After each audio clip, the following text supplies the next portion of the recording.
गौरा रानी शिवजी से पूछेली, सुनी मोरे स्वामी नो स्वामी ऐसन व्रत बतलाई तीत पति के उमर बड़े श्रृंगार बनल रहे हो।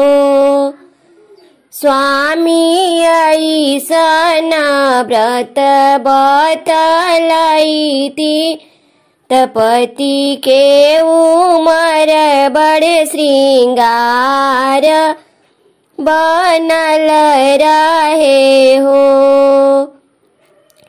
एतना बचन शिवजी सुननी सुनहि नहीं पावेनि हो। गौरा तीज के व्रत बड़ी उत्तम पति के उमर श्रृंगार बनल रहे हो।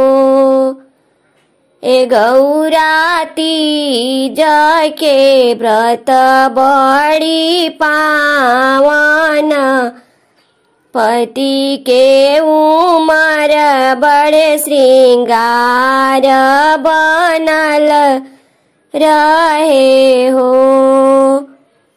निर्जल और निराहार रही तीज के व्रतकारी हो। गौरा शिवलिंग करी पूजन जन्म जन्म सोहागिन रही सिंदूराय मर रही हो।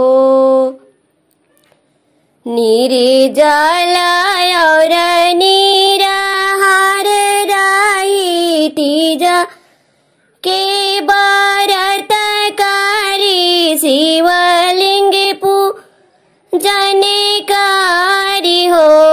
गौरा जन्म जन्म सुहागिन रही सिंदूराय मर रही हो।